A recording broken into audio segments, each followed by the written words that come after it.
हे everyone, welcome to my channel once again. So आज आपण रेसिपी व्लॉग बघणार आहोत. Recipe not in the sense की मी स्वतः बनवलं किंवा ट्राय केलं आहे. ॲक्च्युली मी पण यूट्यूबवरती पाहिलेलं आहे, याच्या आधी मी बनवलं आहे, बट आपण आता रिव्ह्यू व्हिडिओ बनवूया. सो मी शेंगदाणे थोडेसे भाजून घेतले अँड आफ्टर दॅट मी त्याच्यावरती जे असतं ते काढून घेतलं, साल आय मीन. मला एक सांगायला आवडेल की मला स्वतःला ही इतकं काही स्वयंपाकामधलं येत नाही. मीही यूट्यूबवरती बघूनच करते आहे हे. सो प्लीज डोंट जज गाईज. सो त्याच्यामध्ये मी खजूर घेतलेला आहे, शेंगदाणे, खजूर आणि गूळ असं 3 गोष्टी मी घेतलेल्या आहेत. सो त्या परफेक्टली आपल्याला ग्राइंड करून घ्यायच्या आहेत. सो ग्राइंडरमध्ये मी ॲक्च्युली आधी तर मी पाहत होते की जर तिन्ही गोष्टी एकत्र करून मी ग्राइंड केले तर ते कसं होईल, आणि काही व्हिडिओजमध्ये मला असं दाखवलं की वेगवेगळं केलं ग्राइंड तरी होतं. सो मी दोन्ही मेथड्स ट्राय करणार आहे. सो फर्स्ट मी सर्व एकत्र मिक्स करून पाहते आहे की ते कसं होईल. सो मी खजूर टाकले, शेंगदाणे टाकले आणि त्याच्यामध्ये गूळ ॲड केला. अँड गूळनंतर मी त्याच्यामध्ये तूप पण ॲड केलं अँड थोडंसं माझ्याकडे हे पण होतं तीळ. सो मी ते पण त्याच्यामध्ये ॲड केलेलं आहे. सो हे सर्व एकत्र मिक्स करून मी ते मिक्सर ग्राइंड करून घेतलेलं आहे, तुम्ही पाहू शकता. अँड टू बी ऑनेस्ट मी एक क्लिअर रिव्ह्यू देणार आहे की दोन्ही मेथड्समध्ये कोणती इझी पद्धत आहे आणि कोणती हार्ड आहे. सो हे सगळं मी ग्राइंड करून घेतलेलं आहे. त्याच्यानंतर आफ्टर ग्राइंडिंग आपल्याला समजेल की दोन्हीमधले कोणती इझिएस्ट वे होतं की आपण त्याने केलं तर आपलं अजून जे काही वर्क आहे ते इझी होऊन जाईल. सो हे मी करत होते ग्राइंड. 1-2-3 वेळा मी ते ऑन ऑफ केलं की त्याने ते थोडंफार असं एकदम बारीक झालं. आणि त्याच्यानंतर मग मी ते काढून घेतलं, तुम्ही पाहू शकता. ॲक्च्युली मला हा मेथडच बेस्ट वाटला. मी एंडिंगला सांगेलच तुम्हाला फॉर नो डाऊट की कोणती खूप जास्त इझी होतं. त्याच्यामध्ये मी मखाना ॲड करणं विसरले होते. ॲक्च्युली मखाना मला कुठेही दाखवलेला नाही आहे, मी स्वतःहून तो ॲड केलेला आहे. मी थोडासा रोस्ट केला मखाना अँड देन ते मी ग्राइंड केलेला आहे. सो हा जो आपला बेस आहे तो इन ऑल मिक्सचर आहे. आणि आता मी सर्व वेगवेगळं एकदा ग्राइंड करून पाहते आहे. सो त्याच्यासाठी आधी मी शेंगदाणे ग्राइंड करून घेतलेले आहेत. सो शेंगदाणे वेगळे अँड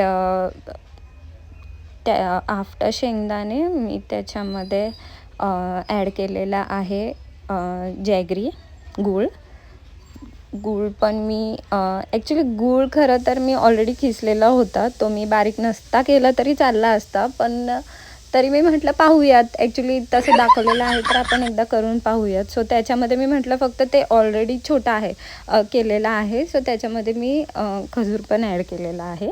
मी दोन्ही एकत्र मिक्स केलं अँड आफ्टर दॅट मी ते ग्राइंड करून घेतलं. सो ते पण आपलं ग्राइंड झालं अँड त्याच्यानंतर मी फक्त खजूर एकदा म्हटलं की ते पण ट्राय करावं. सो ते एकदा वेगळं ते पण करून घेतलं. सो हे तिन्ही पण जे काही प्रोसेस आहेत ते मी वेगवेगळ्या करून घेतल्या. ऑल इन वन नाही केल्यात, ऑल इन वन मी आधी केल्या होत्या. सो तुम्ही पाहू शकता मी लास्टला हे सगळं एकत्र करणार आहे. मी मग ते मिक्स करायला घेतलं. ॲक्च्युली ही प्रोसेस मला खूप हार्ड वाटली, कारण की ते एक खूप छान मिक्स झालं पाहिजे जर आपण वेगवेगळं करत आहोत. आणि जेव्हा ग्राइंडरमध्ये एकत्र करतो ना तर ते पूर्णपणे होऊन जातं आहे आपोआप. बट इथे काय होतं आहे ना की आपल्याला ते पूर्ण हाताने असं ते फुल त्याच्यामध्ये मिक्सअप करून घ्यावं लागत आहे, जे मला थोडंसं म्हणजे इझी वे मला तोवाला वाटला. सो हे ॲक्च्युली मी खूप मिक्स करत होते पण ते लवकर होत नव्हतं. मग त्याच्यामध्ये तूप आणि मी ड्रायफ्रूट्स पण टाकलेले आहेत, पण मी ते घेणं विसरले. ते पण एकदम ग्राइंड एकदम त्याची छोटी पावडर करून टाकलेली आहे मी त्याच्यामध्ये. अँड हे ॲक्च्युली हे जे मिक्स आहे ते खूप तुम्हाला हे करून करावं लागणार आहे, बिकॉज ना हे जर नीट प्रॉपरली मिक्स झालं नाही तर मग ते गूळ तुम्हाला असंच तोंडामध्ये लागू शकतं. सो ते खूप प्रॉपरली तुम्हाला मिक्स करावं लागेल. मी ॲक्च्युली खूप वेळ दिला या गोष्टीसाठी, खूप वेळ मी ते मिक्सअपच करत होते आणि देन आय रिअलाइज की अरे एकत्र मिक्स केलं असतं तर ते अजून बेटर झालं असतं. मग हाच तर मेन प्रॉब्लेम आहे यूट्यूबचा, की काही गोष्टी ते दाखवतात, काही गोष्टी ते नाही दाखवत. सो हा माझा एक रिव्ह्यू व्हिडिओ होता, हा रेसिपी व्हिडिओ नाही आहे. अँड त्याच्यानंतर मी त्याचे लाडू बनवायला घेतले. ॲक्च्युली ते लवकर होत पण नव्हते. हाताला जास्त तूप लावल्यानंतर कुठेतरी तो एक लाडू माझ्याकडून होत होता. सो या दॅट्स इट, की तुम्ही जर ही प्रोसेस यूज करत असाल तर तुम्हाला थोडाफार जास्त टाईम द्यावा लागेल. अँड या ते छान असं तुम्हाला त्याचे सर्कल्स बनवून घ्यायचे आहेत.